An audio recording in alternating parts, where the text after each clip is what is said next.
بسم اللہ الرحمن الرحیم سبح اسم ربک الاعلی، اپنے رب کے نام کی پاکی بولو جو سب سے بلند ہے۔ الذی خلق فسوی، جس نے پیدا کیا پھر تسویہ کیا پھر ٹھیک بنایا۔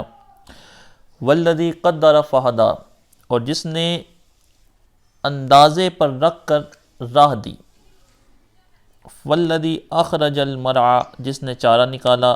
فجعلہ غثاء احوا، پھر اسے خشک سیاہ کر دیا۔ سنقرئک فلا تنسیٰ، ہم تمہیں پڑھائیں گے کہ تم نہ بھولو گے۔ الا ما شاء اللہ، مگر جو اللہ چاہے۔ انہ یعلم الجہر وما یخفی، بے شک وہ جانتا ہے ہر کھلے اور چھپے کو۔ ونیسرک للیسریٰ، اور ہم تمہارے لیے آسانی کا سامان کر دیں گے۔ فذکر ان نفعت الذکریٰ، تو نصیحت فرماؤ اگر نصیحت کام دے۔ سیذکر من یخشی، ان قریب نصیحت مانے گا جو ڈرتا ہے۔ ویتجنبها الاشقی، اور اس سے بڑا بدبخت دور رہے گا۔ الذی یصلی النار الکبریٰ، جو سب سے بڑی آگ میں جائے گا۔ ثم لا یموت فیہا ولا یحییٰ، پھر نہ اس میں مرے گا اور نہ ہی جیے گا۔ قد افلح من تزکی، بے شک مراد کو پہنچا جو ستھرا ہوا۔ وذکر اسم ربہ فصلی، اور اپنے رب کا نام لے کر نماز پڑھی۔ بل تؤثرون الحیات الدنیا، بلکہ تم دنیا کی زندگی کو ترجیح دیتے ہو۔ والآخرۃ خیر وابقی، اور آخرت بہتر اور باقی رہنے والی ہے۔ ان ھذا لفی الصحف الاولی، بے شک یہ اگلے صحیفوں میں بھی ہے۔ صحف ابراہیم و موسیٰ، ابراہیم اور موسیٰ کے صحیفوں میں۔ اس صورت مبارکہ کو سورۃ الاعلی کہا جاتا ہے۔ سورۃ الاعلی، اس صورت مبارکہ کے اندر اللہ رب العزت نے ارشاد فرمایا کہ سبح اسم ربک الاعلی، اپنے رب کے نام کی تسبیح کرو جو سب سے اعلیٰ ہے۔ اب اللہ رب العزت نے اس کے نام کی تسبیح بیان کرنے کا حکم بیان فرمایا۔ اس کے نام تو کافی سارے ہیں۔ اب اللہ رب العزت نے کسی خاص اسم کی طرف اشارہ نہیں فرمایا کہ اس کے فلاں نام کے ساتھ تسبیح بیان کرو۔ اور تسبیح کہا کس کو جاتا ہے؟ تنزیہ اللہ تعالی عن کل ما لا یلیق بہ، اس کا نام تسبیح ہے۔ ہر اس چیز سے جو ہر وہ صفت جو اللہ رب العزت کی ذات کے لائق نہیں، اس سے اس کی پاکی بیان کرنا، اس کو تسبیح کا نام دیا جاتا ہے۔ ہر قسم کے نقص سے، عیب سے اللہ رب العزت کی ذات کو پاک ماننا، اس کا نام تسبیح ہے۔ اب اگر اس کا زبان سے اقرار کریں تو وہ بھی تسبیح ہے، اگر دل سے اس کا اقرار کریں اور دل سے اس بات کا عقیدہ رکھیں تو یہ بھی اللہ رب العزت کی تسبیح ہے۔ اب تسبیح اس کی ذات میں ہے، کچھ تسبیح اس کی ذات میں ہے، اس کی افعال میں ہے، اس کی صفات میں ہے۔ اس کی ذات میں تسبیح کا معنی یہ ہے کہ اللہ رب العزت کی ذات کو ہر قسم کے عیب سے پاک مانا جائے۔ اس کی صفات میں تسبیح کا معنی یہ ہے کہ اللہ رب العزت کی صفات کو ہر قسم کے عیب سے اور دوسری مخلوق کی صفات سے اللہ رب العزت کی صفات کو جو ہے وہ پاک مانا جائے، کہ اس کی صفتیں مخلوق جیسی صفات نہیں ہیں بلکہ اس کی صفتیں ازلی ابدی ہیں، اور مخلوق کی صفتیں یہ مخلوق ہیں اور مخلوق کی صفتیں فانی ہیں۔ اور اس کے افعال میں کہ اس جیسا فعل کسی کا نہیں، تو اس کی ذات میں تسبیح کرنا، اس کی صفات میں تسبیح، اس کے افعال میں تسبیح، ان کا معنی یہ ہے کہ اللہ رب العزت کی ذات، صفات، اس کے افعال کو باقی لوگوں کے افعال کی ذات، صفات یا افعال کی طرح نہ ماننا، اور اللہ رب العزت کی ذات کو ان مخلوق کے اوپر قیاس نہ کرنا، اس کا نام ہے اللہ رب العزت کی تسبیح بیان کرنا۔ اب اس کے لیے جیسا سبحان اللہ ہم کہتے ہیں، اللہ رب العزت کی ذات پاک ہے۔ رکوع میں ہم کہتے ہیں کہ سبحان ربی العظیم، بے شک سبحان پاک ہے، ربی ہمارا رب، العظیم بہت بڑا۔ سجدے میں کہتے ہیں سبحان ربی الاعلی، بے شک پاک ہے ہمارا رب اعلیٰ۔ بلکہ اللہ کے رسول علیہ السلام نے ان دو کلموں کے بارے میں فرمایا کہ سبحان ربی العظیم کے بارے میں فرمایا کہ اجعلوها فی رکوعکم، اس کو اپنے رکوع میں رکھو، اور سبحان ربی الاعلیٰ کے بارے میں کہا کہ اجعلوها فی سجودکم، اس کو اپنے سجدوں میں رکھو، کہ دونوں کے اندر تسبیح ہے۔ سبحان ربی العظیم میں بھی تسبیح ہے، سبحان ربی الاعلیٰ میں بھی تسبیح ہے، اور رکوع اور سجود یہ چونکہ نماز کے اہم ترین رکن ہیں، اس کے اندر بندہ غایت طور پر غایت خشوع اور عاجزی کے ساتھ اپنے رب کی بارگاہ کے اندر گڑ گڑا رہا ہوتا ہے، تو اس وجہ سے بندہ ان صفات کے ساتھ اس ذکر کے ساتھ اللہ رب العزت کی طرف متوجہ ہو جو اللہ رب العزت کو سب سے زیادہ محبوب ہے، کہ جب سجدے میں جائے تو سبحان ربی الاعلیٰ کہہ کر اللہ رب العزت کو سب سے بلند کہے، اور یہ اس چیز کا اقرار کرے کہ یا اللہ عز و جل تیری ذات سے عالی کوئی ذات نہیں، تیری ذات سے عالی کوئی ذات نہیں، تو سب سے زیادہ اعلیٰ ہے، اور اس کے ساتھ اللہ رب العزت کی تسبیح بیان کرے، اور اس سے جو ہے وہ اس کے بعد اس سے سوال کرے۔ اب اس نے یہ کہا کہ اس کے نام کی تسبیح کرو، اس کی ذات کی تسبیح کرنے کا حکم نہیں فرمایا بلکہ نام کی تسبیح کرنے کا حکم فرمایا۔ اس کی کیا وجہ ہے؟ تو مولانا فخر الدین رازی نے فرمایا کہ اسم دراصل ذات کی پہچان کرواتا ہے، اسم ذات کا پتہ دیتا ہے، تو اسم کا تذکرہ اس وجہ سے کیا کہ جب اس کے نام کا تذکرہ کرو گے تو اس کے نام کے ساتھ تمہیں اس کی ذات کی معرفت نصیب ہوگی، جیسا کہ خبر یہ مبتدا کے بارے میں بتاتی ہے، جیسا کہ اسم یہ مسمہ کے، اسی طرح اسم مسمہ کے بارے میں بتاتا ہے کہ جس کا نام اتنا پاک ہے وہ ذات کتنی پاک ہوگی۔ تو اس وجہ سے اللہ رب العزت نے بیان فرمایا کہ اس کے نام کی تسبیح کرو کہ اس کا نام ہی ایسا نام ہے کہ جو ہر قسم کے عیب سے پاک ہے، اس کے نام جیسا نام جب کسی کا نہیں ہے تو اس کے ذات جیسی ذات کسی کی کیسے ہو سکتی ہے؟ کہ اللہ جو لفظ اللہ ہے یہ اللہ رب العزت کی ذات سے پہلے یہ کسی بھی کے لیے، کسی شخص کے لیے یا کسی بت کے لیے، کسی کے لیے بھی یہ نام استعمال نہیں کیا گیا۔ کسی کفار و مشرکین نے بھی اس نام کو اپنے بتوں کے لیے یا کسی اور ذات کے لیے استعمال نہیں کیا۔ یہ نام ہی ایسا ہے کہ جو ہر قسم کے عیب سے پاک ہے، اور یہ اللہ رب العزت کا اس میں جلالت ہے۔ اللہ رب العزت کا اس کو جلالت کہا جاتا ہے کہ اس نام کے اندر وہ تمام خوبیاں موجود ہیں جو اللہ رب العزت کے باقی تمام اسماء میں متفرق طور پر موجود ہیں، وہ اس اکیلے نام میں مجموعی طور پر موجود ہیں۔ یعنی اللہ رب العزت کا نام رحمان بھی ہے، اس کا نام رحیم بھی ہے، وہ کریم بھی ہے، وہ مدبر بھی ہے، وہ حکیم بھی ہے، وہ رازق بھی ہے، وہ خالق بھی ہے، وہ جبار بھی ہے، وہ قہار بھی ہے، وہ ستار بھی ہے۔ یہ تمام اس کے نام موجود ہیں، لیکن یہ تمام اس کے نام یہ علیحدہ اس کی صفات کے اوپر دلالت کر رہے ہیں، اور ان کو ان کا صفاتی نام قرار دیا گیا ہے، لیکن اس کا ذاتی نام صرف ایک ہے، وہ ہے اللہ، اور اس کے صفاتی نام کافی سارے ہیں۔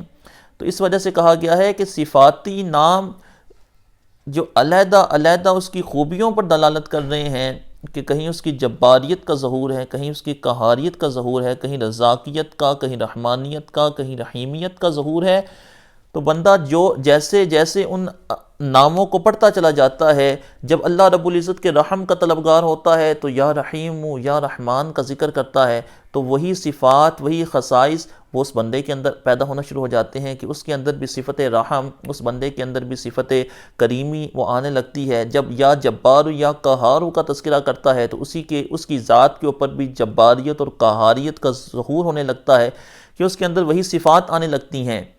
تو یہ علیحدہ اسماء کے یہ خواص ہیں، لیکن اللہ رب العزت کا جو اس میں جلالت ہے، لفظ اللہ، اس کے اندر ایسی صفت ہے کہ باقی تمام اسماء کے اوپر یہ اسم فائق ہے، کہ باقی اسماء جو سارے علیحدہ طور پر فائدہ دے رہے ہیں، یہ ایک اسم جو ہے وہ ان تمام اسماء کے مقدار میں اکٹھا فائدہ دے گا۔ تو اس وجہ سے اس نے کہا کہ سبح اسم ربک الاعلی، اپنے رب کے نام کی تسبیح بیان کر، وہ رب جو سب سے اعلیٰ ہے۔ اب یہاں علو سے مراد کیا ہے؟ ایک علو جو ہے وہ جہت کا بھی علو ہوتا ہے، بلندی کا، کہ ایک بندہ نیچے ہے تو اس کے اوپر جو ہے وہ بھی اس سے عالی ہے، جو اس سے اوپر ہے وہ اس سے عالی ہے۔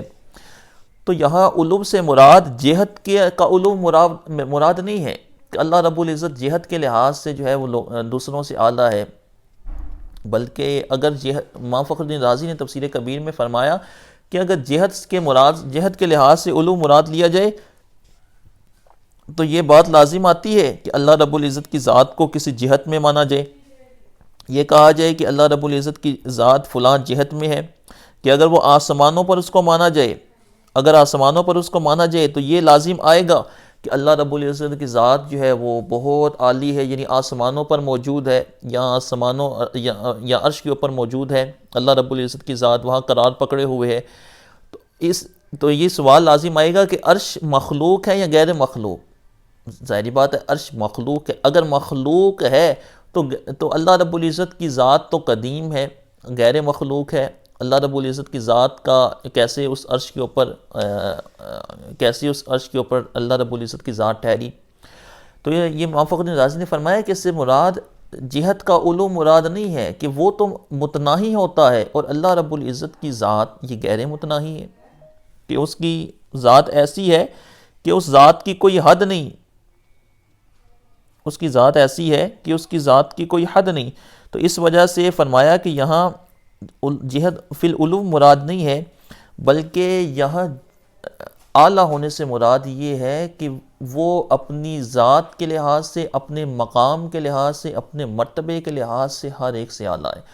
اس کی ذات جیسی ذات نہیں، اس کے مقام جیسا کسی کا مقام نہیں، اسی کے مرتبے جیسا کسی کا مرتبہ نہیں ہے، یہ اس کے اعلیٰ ہونے سے مراد ہے۔ جیسے ہم کہتے ہیں اللہ اکبر، اللہ سب سے بڑا ہے، تو اس کے بڑا ہونے سے مراد یہ ہے کہ کسی کو اس کے اوپر مقام کے لحاظ سے، مرتبے کے لحاظ سے برتری حاصل نہیں ہے۔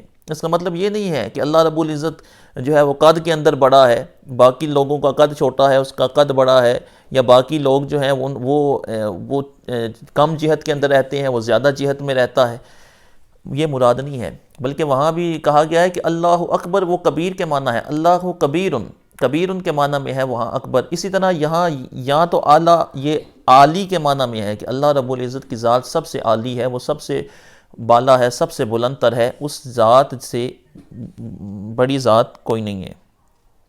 تو اس نے کہا کہ اس کے نام کی تسبیح بیان کرو جو سب سے اعلیٰ ہے۔ اب اس کے بارے میں اختلاف ہے کہ اسم مسمہ کا عین ہوتا ہے یا مسمہ کا غیر ہوتا ہے، یہ ایک علیحدہ منطقی بحث ہے، کہ بعض نے کہا کہ اسم یہ مسمہ کا عین ہوتا ہے، کہ اسم مسمہ ہی ہوتا ہے، لیکن درست مذہب یہ ہے کہ اسم مسمہ کا غیر ہوتا ہے، کہ اسم ایک علیحدہ چیز ہے، اور جو اس اسم کے اوپر جس ذات کا اطلاق ہو رہا ہے وہ ذات ایک علیحدہ چیز ہے، اور اس اسم کا اس ذات کے ساتھ تعلق اتنا ہی ہوتا ہے کہ وہ اسم اس ذات کی پہچان کروا رہا ہوتا ہے، اس وجہ سے اس اسم کو اس ذات کے ساتھ جوڑ دیا جاتا ہے۔ تو اسی وجہ سے چونکہ اس کا اس ذات کے ساتھ تعلق ہوتا ہے، تو اس وجہ سے اس ذات کی خوبیاں، اس ذات کے خصائل، اس کی برکات وہ اس اسم کو پڑھنے سے بھی اس کی حاصل ہوتی ہیں۔ الذی خلق فسوی، جس نے پیدا کیا پھر تسویہ کیا، پھر ٹھیک بنایا۔ اللہ رب العزت نے اپنی تسبیح بیان کرنے کا حکم فرمایا، اور اس تسبیح بیان کرنے کی علت یہ قرار دی کہ اس نے تمہیں پیدا کیا ہے۔ تو اس کا مطلب یہ ہے کہ اس کی تسبیح اس وجہ سے بیان کرنی ہے کہ اس نے خلق کیا ہے، اس نے پیدا کیا ہے۔ ایسے دوسری جگہ پہ فرمایا کہ یا ایھا الناس اعبدوا ربکم الذی خلقکم، اے لوگو اللہ کی عبادت کرو جس نے تمہیں خلق کیا ہے۔ یہاں اللہ رب العزت نے عبادت کی علت یہ بیان فرمائی کہ اس نے تمہیں خلق کیا، اس نے پیدا کیا ہے۔ دوسری جگہ پہ فرمایا اقرأ بسم ربک الذی خلق، اپنے رب کے نام سے پڑھ، الذی خلق، جس نے پیدا کیا ہے۔ دوسری جگہ پہ فرمایا جب حضرت ہارون علیہ السلام اور حضرت موسیٰ علیہ السلام جب گئے فرعون کے پاس، تو قال فمن ربکما یا موسیٰ، تو انہوں نے قال فمن ربکما، تو فرعون نے پوچھا کہ اے ہارون، اے موسیٰ، تمہارا رب کون ہے؟ تو انہوں نے کیا فرمایا؟ قال ربنا الذی اعطی کل شیء خلقہ ثم ہدی، انہوں نے اللہ رب العزت کا تعارف اس لحاظ سے کرایا، انہوں نے کہا کہ ہمارا رب وہ ہے کہ جس نے ہر شے کو اعطی کل شیء خلقہ، ہر شے کو تخلیق کیا ہے۔ تو اس کا مطلب یہ ہے کہ اللہ رب العزت کے رب ہونے کی جو سب سے بڑی دلیل ہے وہ اس کا خالق ہونا ہے، کہ اس نے شے کو خلق کیا، اشیاء کو خلق کیا ہے، اور یہ کسی اور ذات کا خاصہ نہیں ہے۔ اسی وجہ سے وہ ذات اس بات کی حقدار ہے کہ اس کی تسبیح کی جائے، اس کی پاکی بیان کی جائے، وہی مستحق عبادت ہے، وہی مستحق حمد ہے، کہ اس کا جو حمد کا استحقاق ہے ذاتی ہے۔ باقی اگر کچھ اور چیزوں کے ساتھ بھی حمد کا استحقاق موجود ہے تو وہ استحقاق ذاتی کسی کا نہیں ہے بلکہ عطائی ہے، وہ اللہ رب العزت کا ہی عطا کیا ہوا ہے۔ تو جس کو اللہ رب العزت اس لائق کر دے گا کہ اس کی حمد بیان کی جائے، اس کی پاکی بیان، اس کی حمد بیان کی جائے، وہی حمد کا لائق قرار پائے گا.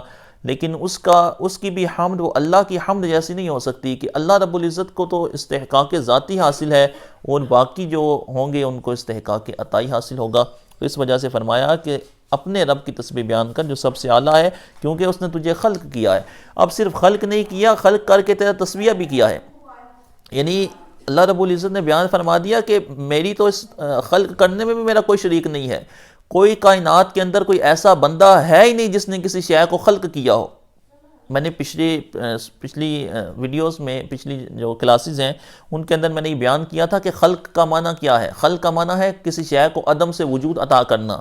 کوئی شے بالکل عدم میں تھی، اس کو وجود عطا کرنا، اس کو خلق کا نام دیا جاتا ہے. اگر کسی شے کا مادہ پہلے ہی موجود ہو تو اس کو وجود دیا جائے تو اس کو خلق کا نام نہیں دیا جاتا. تو اللہ رب العزت نے فرمایا کہ اس خلق کے اندر تو میرا کوئی شریک ہی نہیں.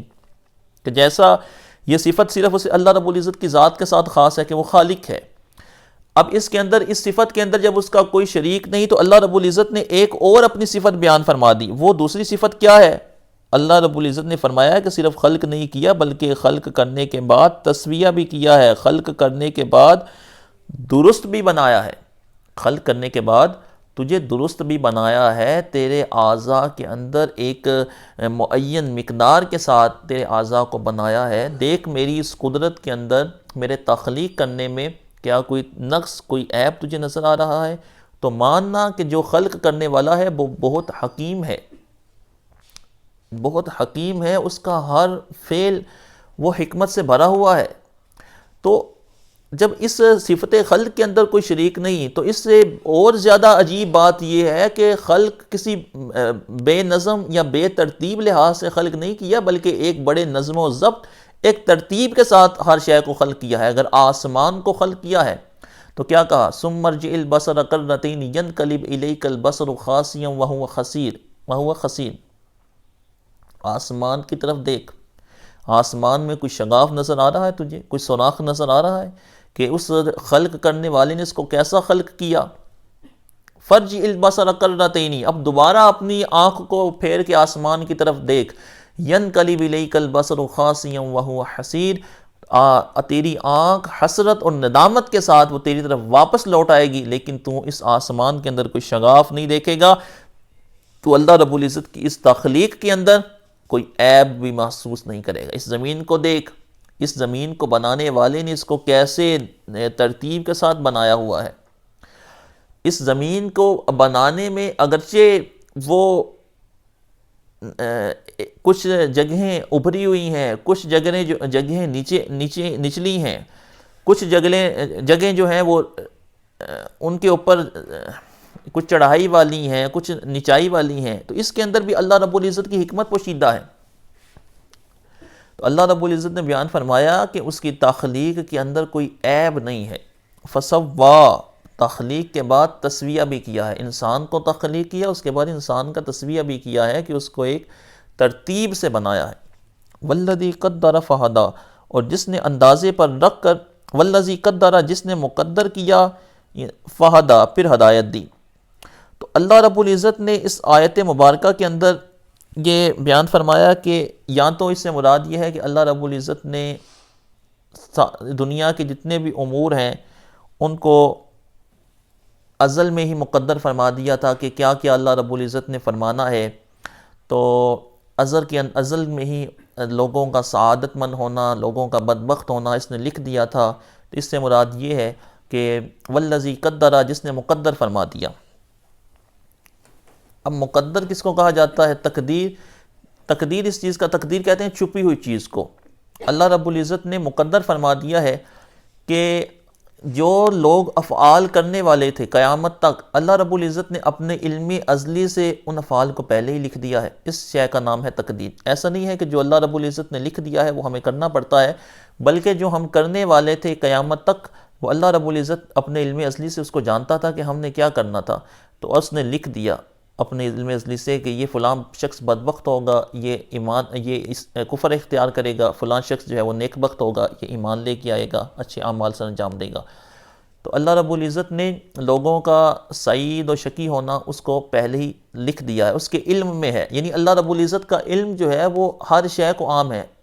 عالم بجمیع المعلومات قادر علی کل الممکنات، اللہ رب العزت ہر معلومات کا عالم ہے، ہر ممکن پر قادر ہے، یعنی اس کا علم عام ہے، اس کا علم ہر شے کو شامل ہے۔ کوئی کائنات کی چیز ایسی نہیں ہے، چاہے وہ آسمان میں موجود ہو، چاہے اس زمین کے آخری کنارے پر موجود ہو، کوئی چیز ایسی نہیں جو اس کے علم سے خارج ہو، جس کے بارے میں اس کو علم نہ ہو، یعنی اس کا علم اتنا کامل اور مکمل ہے کہ جو بندہ یہ عقیدہ رکھے کہ کائنات کی کوئی چیز یا اس کائنات ما وراء کائنات کوئی ایک ذرہ بھی اللہ رب العزت کے علم میں نہیں ہے، وہ بندہ کافر ہو جائے گا، وہ بندہ کافر ہو جائے گا کہ اللہ رب العزت کی ذات، اس کا علم وہ ہر شے کو شامل ہے۔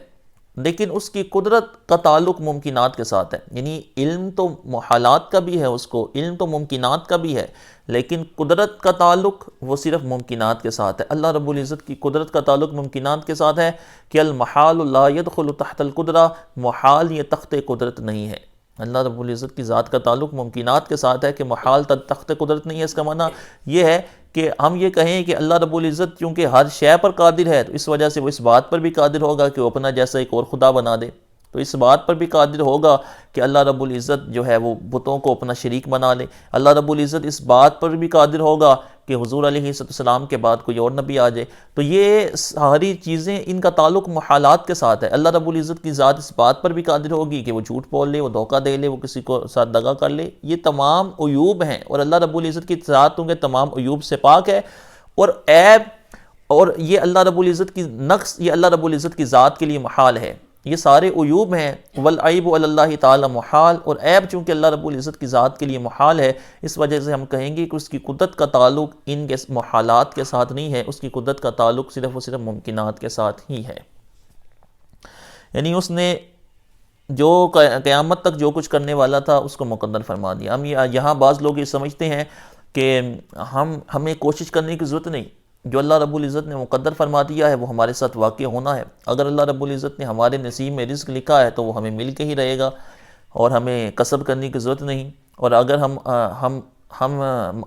میرے نصیب کے اندر وہ امتحان میں پاس ہونا لکھا ہوا ہے، اچھے نمبر حاصل کرنا لکھا ہوا ہے، تو میں اچھے نمبر حاصل کر لوں گا، مجھے محنت کرنے کی ضرورت نہیں۔ اگر میرے نصیب کے اندر وہ کامیابی لکھی ہوئی ہے تو میں کامیاب ہو جاؤں گا، مجھے کسب کی ضرورت نہیں۔ تو یہ دراصل یہ بھی بتایا جا رہا ہے کہ اللہ رب العزت نے تجھے ایک قسم کا اختیار عطا فرمایا ہے، اللہ رب العزت نے تجھے اختیار عطا فرمایا ہے کہ تجھے فل اتھارٹی ملی ہوئی ہے کہ تو اگر محنت کرے گا تو کامیاب ہو جائے گا۔ اب یہ اللہ رب العزت کی علم ازلی میں یہ بات تھی، ایسا نہیں کہ اس نے تیری ناکامی کو لکھ دیا تھا تو تو ناکام ہو گیا، یا تیری کامیابی کو لکھ دیا تھا تو تو کامیاب ہو گیا، بلکہ اس نے وہ یہ جانتا تھا کہ اگر تو محنت کرے گا تو کامیاب ہو جائے گا، چونکہ تو نے محنت نہیں کی اس وجہ سے تو ناکام ہو گیا۔ اب تو محنت کرے گا تو کامیاب ہو جائے گا، یہ بھی اس کے علم میں تھا، اور تو محنت نہیں کرے گا تو ناکام ہو جائے گا، یہ اس کے علم کے ساتھ تھا۔ اب اس کی اس ذات نے تجھے اس بات سے روکا نہیں ہے، یا اس کے جاننے نے تجھے اس بات سے روکا نہیں کہ تو محنت نہ کرے اور تو ناکام ہو جائے، بلکہ یہ تمہاری اپنی ہی سستی تھی، کاہلی تھی، جس کی وجہ سے تمہیں اس بات کا سامنا کرنا پڑا۔ اگر یہ ہو تو پھر کفار بھی اللہ رب العزت کی بارگاہ کے اندر شکوہ کریں گے کہ یا اللہ، اگر تو نے ہمارے نصیب کے اندر بدبختی ہی لکھی ہوئی تھی، کفر ہی لکھا ہوا تھا، تو پھر ہم سے کس بات کا سوال کر رہا ہے؟ ہمارے نصیب میں اگر تھی ہی بدبختی اور شقاوت، تو پھر ہم سے کس بات کا مطالبہ کر رہا ہے کہ ہمارے نصیب میں ہی تو نے بدبخت ہونا اور کفر اختیار کرنا لکھا تھا، تو ہم تو مسلمان ہو ہی نہیں سکتے تھے۔ تو یہ ان کا عذر بھی دور کر دیا کہ اس کے لکھنے سے مراد یہ نہیں ہے کہ اس نے لکھ دیا تو اب یہ انہوں نے کفر اختیار کیا، بلکہ انہوں نے کفر اپنے اعمال بد کی وجہ سے، اپنی نیتوں کی وجہ سے، اور اپنے ہی جو ہے وہ شقاوت کی وجہ سے اختیار کیا ہے، یہ اپنے ہی اختیار کی وجہ سے کیا ہے۔ اللہ رب العزت تو روز ازل سے ہی جانتا تھا کہ یہ کفر اختیار کرنے والے ہیں، نہ کہ اس کی قدرت نے انہیں مجبور کر دیا ہے کہ یہ کفر اختیار کریں۔ یا اس کا معنی یہ ہے کہ اس نے روزیاں مقدر کر دیں، اور قیامت تک کے لیے اللہ رب العزت نے روزیاں مقدر فرما دیں، اور لوگوں کو فہدا، لوگوں کو راہیں بتا دیں کہ کیسے اس روزی کو کمانا ہے۔ بہرحال اس کے مختلف معنی بیان کیے گئے ہیں۔ والذی اخرج المرعى، اور جس نے چارہ نکالا۔ اب یہاں اللہ رب العزت نے اپنی معرفت کے، اپنی ذات کے، اپنے وحدانیت کے دلائل بیان فرما رہا ہے کہ تمہارا رب وہ ہے جس نے خلق کیا ہے، پھر خلق کے بعد تسویہ کیا ہے، پھر مقدر کیا، راہ بتائی، پھر کیا کیا، وہ تمہارا رب الذی اخرج المرعى، جس نے چارہ نکالا ہے۔ کہ تم تو بیج ڈالنے کے بعد فارغ ہو جاتے ہو، اور بیج ڈال کے بس تمہارا کام ختم ہو جاتا ہے، تو اس کے بعد جو ایک سبزہ اگاتا ہے وہ کون ہے جو اس سبزے کو اگا دیتا ہے؟ تو اللہ رب العزت نے بیان فرمایا ہے کہ وہ وہی ذات ہے جو اس سبزے کو نکالنے والی ہے۔ تمہارا کام بیج ڈالنے کے بعد ختم ہو گیا، اب وہ چاہے گا تو سبزہ نکلے گا، وہ نہیں چاہے گا تو سبزہ نہیں نکلے گا۔ جیسا کہ دوسری آیت مبارکہ میں فرمایا افرأیتم ما تحرثون، کیا بھلا یہ تو بتاؤ کہ جو کھیتی تم اگاتے ہو، انتم تزرعونہ ام نحن الزارعون، کیا اس کو تم اگانے والے ہو یا ہم اس کو اگانے والے ہیں؟ انتم تزرعونہ ام نحن الزارعون، کیا تم اس کو اگانے والے ہو یا ہم اس کو اگانے والے ہیں؟ اگر ہم اس کو چاہیں تو ہم اس کو بالکل تباہ کر دیں۔ فضل تم تفقہون، تو پھر تم باتیں ہی بناتے رہ جاؤ۔ انا لمغرمون، بے شک ہمیں تو چٹی پڑ گئی۔ بل نحن محرومون، ہم تو محروم ہو گئے۔ جب دیکھتے ہیں کہ اب فصل کا زمانہ ہوتا ہے، کسی نے گندم لگائی ہے اور اس کے بعد پھر چاول کا موسم آ جاتا ہے، تو لوگ بڑے خوش ہوتے ہیں کہ اب موسم آ گیا ہے تو ہم نے بڑی محنت کی ہے، اب دانہ نکلے گا۔ کسی موسم کے اندر کسی کا دانہ بہت کم نکلتا ہے تو لوگ یہ باتیں کرتے ہیں، انا بل نحن محرومون، لے بھئی ساڑھے نال تے چنگی ہوئی ہے۔ لوگ اس طرح کی باتیں کرنے لگ پڑتے ہیں، لے بھئی ساڑھے نال تے چنگی ہوئی ہے۔ ہمارے ساتھ یہ معاملہ ہو گیا کہ ہم نے اتنی محنت کی تھی، اتنی مشقت کی تھی، لیکن پھر بھی اچھی فصل نہیں نکلی، اور کوئی جو ہے وہ بہت خوش ہوتا ہے۔ تو اس کا مطلب یہ ہے کہ اگر تو صرف اور صرف دانہ لگا دیا جائے اور پھر دانہ لگا کے کام ختم ہو جائے، اس کو کوئی اگانے والا نہ ہو بلکہ وہ خود ہی اگ جاتی ہے، تو پھر تو سب کی ایک جیسی ہی اگ جانی چاہیے۔ پھر کوئی کسی کی کم اگ رہی ہے، کسی کی زیادہ اگ رہی ہے، اور کسی کو اللہ رب العزت زیادہ رزق عطا فرما رہا ہے، کسی کو کم رزق عطا فرما رہا ہے، تو فرمایا کہ یہ تغیر و تبدل بھی تمہیں بتا رہا ہے کہ وہی ذات ہے جو اس دانے کو کھیتی بنانے والی ہے۔ وہ اگر چاہے گی تو یہ دانہ کھیتی کے اندر تبدیل ہوگا، وہ چاہے گی تو یہ پکے گا، وہ نہیں چاہے گی تو یہ نہیں پکے گا۔ والذی اخرج المرعى، جس نے چارے کو نکالا، فجعلہ غثاء نحوا، پھر اسے خشک سیاہ کر دیا۔ اللہ رب العزت نے فرمایا کہ اس دانے کو چارے میں تبدیل کر دیا، پھر اس کا رنگ بھی اس کو عطا کیا ہے، اس کو رنگ بھی عطا کیا ہے کہ جو تم پھر اس چارے کو تم اپنے استعمال میں لاتے ہو، جو تمہارے کسب کا سامان بنتا ہے، جو تمہارے لیے روزی و رزق کا سبب بنتا ہے، تو اللہ رب العزت ہی ہے جو تمہیں روزی عطا فرمانے والا ہے۔ اگر اللہ رب العزت ان تمام چیزوں کو ختم فرما دے تو تمہاری معیشت ختم ہو جائے گی، تم مر جاؤ گے۔ تو اللہ رب العزت کا شکر ادا کرو کہ جو تمہیں کھیتی سے رزق عطا کرنے والا ہے، اس رزق سے تمہیں زندگی عطا فرمائی ہے۔ سنقریؤک فلا تنسیٰ، ان قریب ہم تمہیں ایسا پڑھائیں گے کہ پھر تم بھولو گے نہیں۔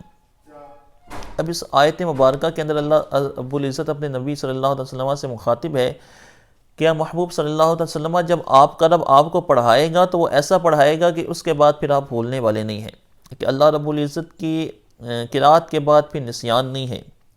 الا ما شاء اللہ، مگر جو اللہ چاہے۔ اس کا مطلب یہ ہے کہ اس میں بھی اللہ کے رسول علیہ السلام کا ایک معجزہ ہے۔ اللہ کے رسول علیہ السلام، آپ جانتے ہیں کہ حضور علیہ السلام کی ذات پاک حضور امی ہیں، یعنی حضور علیہ السلام نے دنیا میں کسی سے کچھ پڑھا نہیں ہے، لیکن پھر بھی اللہ کے رسول علیہ السلام قرآن پڑھ کے سنا رہے ہیں، قرآن کے معارف کو بیان فرما رہے ہیں، قرآن کے معارف کو قرآن لوگوں کو سنا رہے ہیں، اور اتنا فصیح و بلیغ کلام لوگوں کو سنا رہے ہیں۔ اب جو کفار و مشرکین تھے، جو اللہ رب العزت کو ماننے والے نہیں تھے، جب انہوں نے حضور علیہ السلام کے کلام کو سنا تو اب وہ تو یہ جانتے تھے نا کہ حضور علیہ السلام امی ہیں، کسی سے دنیا میں پڑھے ہوئے نہیں ہیں، اور جو دنیا میں کسی سے پڑھا ہوا نہ ہو وہ ایسا فصیح و بلیغ کلام کرے اور ایسے فصیح و بلیغ نکات بیان کرے تو وہ تو ان کی حیرت کی انتہا ہو جائے گی۔ تو اللہ رب العزت نے بیان فرمایا کہ ہم جب پڑھائیں گے تو ایسا پڑھائیں گے کہ اس کے بعد تم بھولو گے نہیں مگر جو اللہ چاہے، یعنی جن آیتوں کو اللہ بھلانا چاہے گا وہ بھول جائیں گے، یعنی جن کو اللہ رب العزت نے جن آیات کو منسوخ کرنا ہے وہ بھول جائیں گی۔ لیکن جو اللہ رب العزت جس کو جو پڑھا دے گا، جو یاد رکھوانا چاہے گا، وہ تمہیں یاد رہے گا، وہ بھولنے والے نہیں ہو۔ تو اس کے بارے میں بھی آتا ہے کہ جب یہ آیت کریمہ نازل ہوئی تو اس کے بعد اللہ کے رسول علیہ السلام کو کبھی بھی نسیان نہیں ہوا، کوئی بھی آیت حضور علیہ السلام کو کبھی بھولی نہیں۔ اِنَّهُ يَعْلَمُ الْجَهْرَ وَمَا يَخْفَى، بے شک وہ جہر کو بھی جانتا ہے، یعنی جو کھلا ہوا ہے اس کو بھی جانتا ہے، اور جو چھپا ہوا ہے اس کو بھی جانتا ہے۔ یعنی مراد یہ ہے کہ اللہ رب العزت ہر شے کو جانتا ہے۔ کھلے اور چھپے سے مراد یہ ہے کہ ہر شے کو جانتا ہے، اس کا علم ہر شے کو عام ہے، کوئی بھی چیز اس کے علم سے خارج نہیں ہے، چاہے وہ ظاہر ہو چاہے وہ چھپی ہوئی ہو، اللہ رب العزت ہر شے کو جانتا ہے۔ وَنُيَسِّرُكَ لِلْيُسْرَى، اور ہم تمہارے لیے آسانی کا سامان کریں گے۔ فَذَكِّرْ إِن نَفَعَتِ الذِّكْرَى،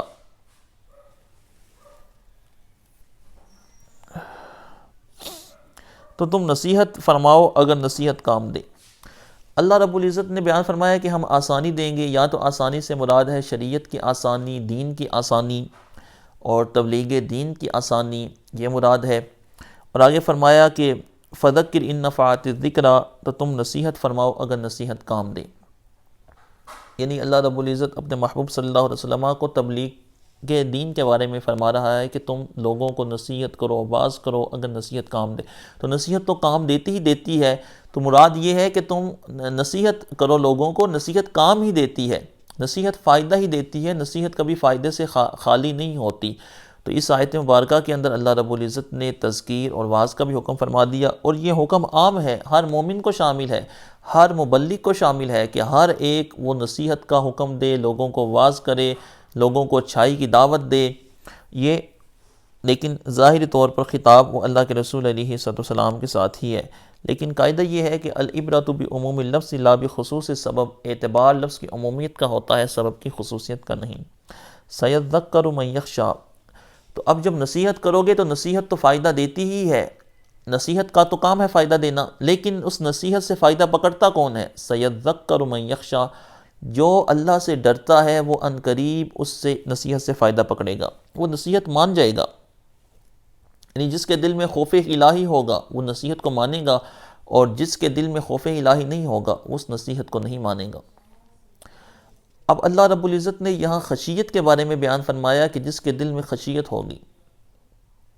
ایک تو خشیت وہ ہے جو اللہ رب العزت کسی کے دل میں القاء فرماتا ہے، جو اللہ رب العزت کسی بندے کے دل میں القاء فرماتا ہے، وہ خشیت ہے، وہ اللہ رب العزت کی مہربانی ہے۔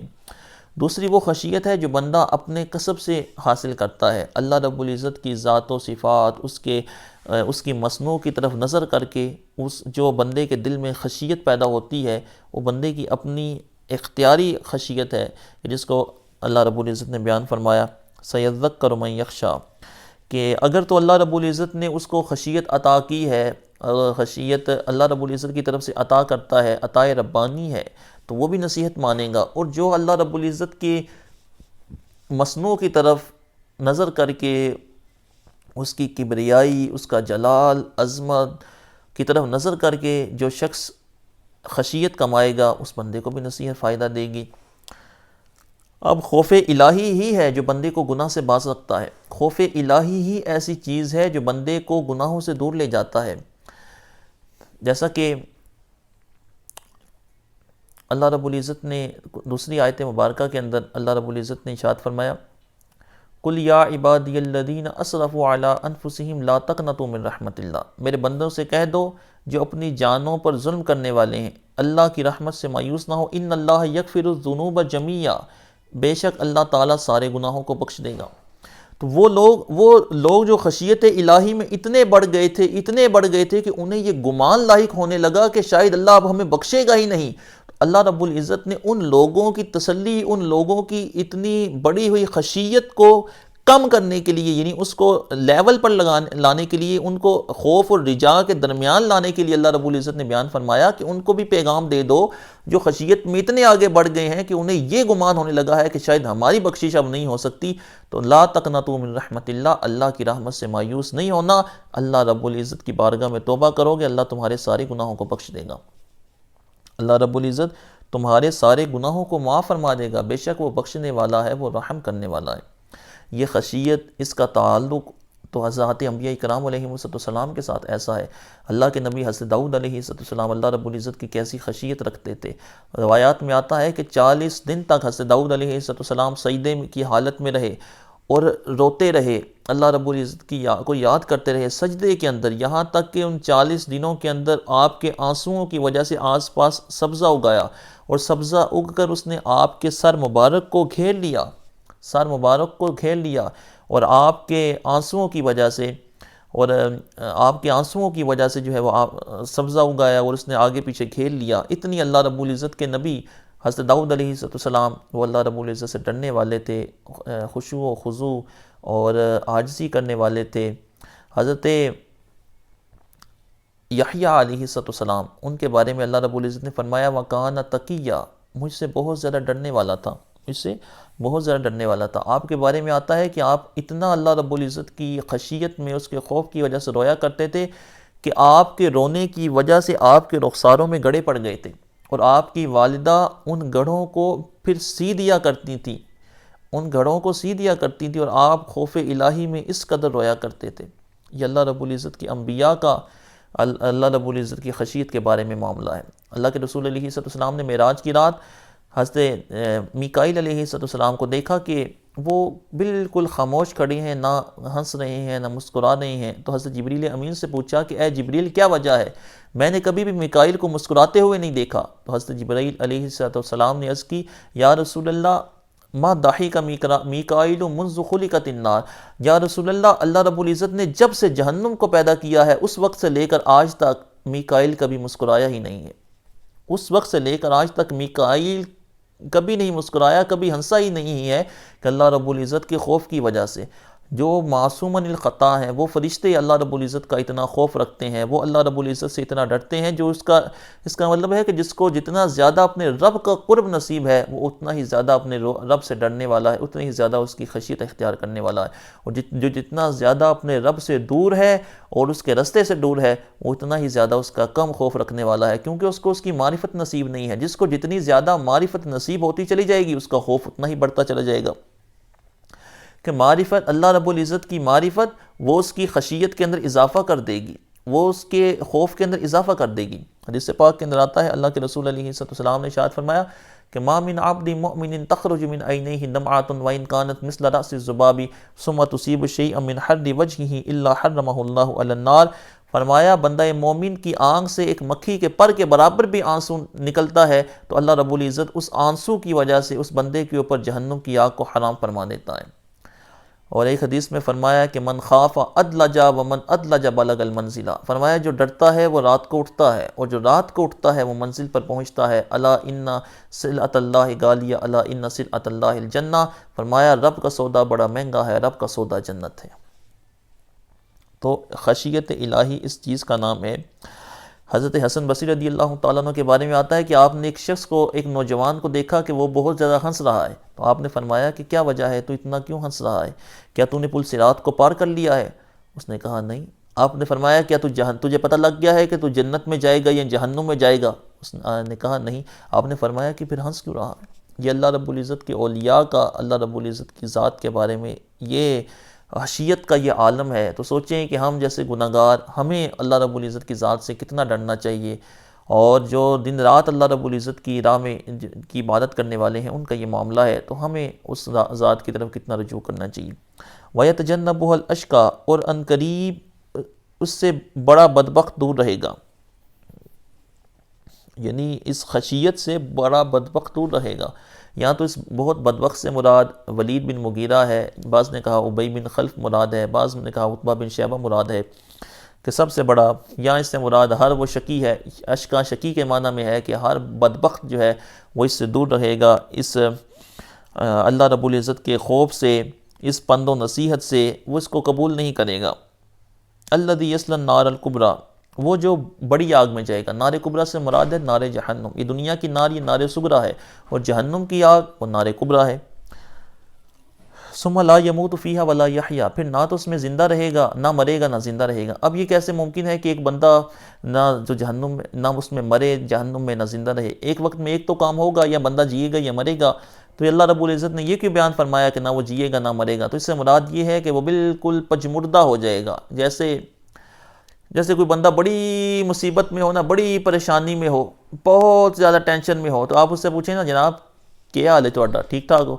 کہنا بس جی ٹھیک ہے جی، نہ جیونے پہ نہ مرنے پہ، نہ جیونے پہ نہ مرنے پہ، یعنی اس کا مراد یہ ہوتی ہے کہ بالکل جو ہے نا وہ ہمارے حالات بہت برے ہیں کہ نہ جیونے پہ نہ مرنے پہ۔ یہ محاورہ ہے ہمارے اردو زبان میں بھی، تو ایسے ہی عربی زبان کے اندر بھی یہ محاورہ ہے، ثم لا یموت فیہا ولا یحیا، نہ اس میں جیے گا نہ مرے گا، نہ جینے اور مرنے کی درمیان والی کنڈیشن میں ہی ہوگا، کیونکہ جینا اور مرنا یہ آپس میں نقیضین ہے، اور نقیضین کا اجتماع اور ارتفاع یہ محال ہوتا ہے۔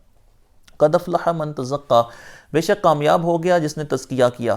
یہاں تزکیہ سے مراد مال کا تزکیہ نہیں ہے، بلکہ یہاں تزکیہ سے مراد ہے نفس کا تزکیہ، یعنی جس شخص نے اپنے نفس کو پاک کر لیا وہ بندہ کامیاب ہو گیا۔ کس سے پاک کر لیا؟ اخلاق ذمیمہ سے پاک کر لیا، بری خواہشات سے پاک کر لیا، اپنے نفس کو کفر و شرک سے، ریاکاری سے پاک کر لیا، ان تمام چیزوں سے اپنے نفس کو، بری اخلاق و عادات سے دور کر دیا تو بندہ کامیاب ہو گیا۔ یعنی قوت نظریہ اور قوت عملیہ۔ قوت نظریہ کا معنی یہ ہے کہ اس نے اچھے عقائد کو اختیار کر لیا تو وہ کامیاب ہو گیا، اور قوت عملیہ کا معنی یہ ہے کہ اس بندے نے اچھے عقائد کے بعد اچھے اعمال کو اختیار کر لیا تو بندہ کامیاب ہو گیا۔ وَذَكَرَ اسْمَ رَبِّهِ فَصَلَّى، اور اپنے رب کا ذکر کیا پس نماز پڑھی۔ یہاں امام اعظم ابو حنیفہ رضی اللہ تعالیٰ عنہ کا یہ مسلک ہے کہ جو نماز کے اندر جو تکبیر افتتاح کہی جاتی ہے وہ نماز کا رکن نہیں، نماز کے اندر فرض نہیں ہے،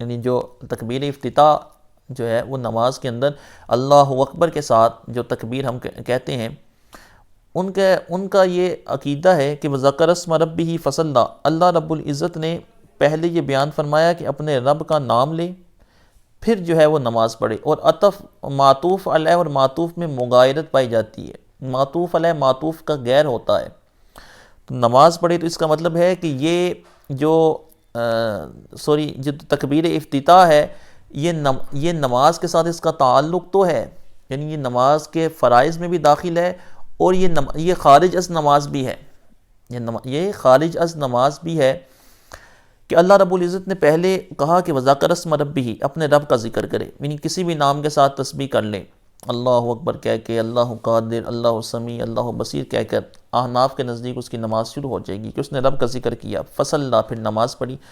تو معطوف علیہ اور معطوف میں مغایرت پائی جاتی ہے، اس وجہ سے جو تکبیر افتتاح ہوگی اس کے بارے میں یہ کہا جائے گا کہ وہ اس نماز سے خارج ہے، کہ وہ ایک لحاظ سے فرائض کے اندر داخل ہے اور دوسرے لحاظ سے وہ فرائض کے اندر داخل نہیں بھی ہے۔ بل تؤثرون الحیات الدنیا، بلکہ تم دنیا کی زندگی کو ہی ترجیح دیتے ہو، والآخرۃ خیر وابقیٰ، اور آخرت کی زندگی بہتر ہے اور باقی رہنے والی ہے۔ ان ھذا لفی الصحف الاولیٰ، بے شک یہ باتیں، یہ نصیحتیں پچھلے صحیفوں میں بھی تھیں۔ اللہ رب العزت نے بیان فرمایا ایسا نہیں ہے کہ یہ کوئی نئی باتیں میں بیان کر رہا ہوں، یہ باتیں تو میں نے پچھلے جتنے بھی صحیفے نازل کیے، 104 صحیفے اللہ رب العزت نے نازل فرمائے، 10 صحیفے حضرت آدم علیہ السلام پر، 50 صحیفے حضرت شیش علیہ السلام پر، 30 صحیفے حضرت ادریس علیہ السلام پر، اور 10 صحیفے حضرت ابراہیم علیہ السلام پر، اور باقی 4 صحیفے، یہ 100 صحیفے ہو گئے، اور باقی 4 صحیفے تورات، زبور، انجیل اور قرآن مجید، 104 صحیفے اللہ رب العزت نے نازل فرمائے۔ تو فرمایا ان چاروں صحیفوں کے اندر میں نے یہ باتیں کی ہیں، یہی میں نے احکام بتائے ہیں اس مخلوق کو بھی، ان کے اوپر انہیں بھی یہی چیزیں بتائی ہیں، یہ کوئی نئی باتیں نہیں ہیں بلکہ یہ ان کو بھی یہی کہتا رہا ہوں۔ تو ان ھذا لفی الصحف الاولیٰ، یہ باتیں، یہ پند و نصیحت یہ پچھلے صحیفوں میں بھی تھی، صحف ابراہیم و موسیٰ، ابراہیم اور موسیٰ کے صحیفوں میں۔ تو اللہ رب العزت یہاں یہ بیان فرما رہا ہے کہ تمہیں کوئی نئی باتوں کا حکم نہیں دے رہا، بلکہ انہی باتوں کا حکم دے رہا ہوں جن کا پچھلے انبیاء کرام کی قوموں کو جن باتوں کا حکم دیا۔ اللہ رب العزت عمل کی توفیق عطا فرمائے، دعا میں یاد رکھیے گا۔ السلام علیکم ورحمۃ اللہ وبرکاتہ۔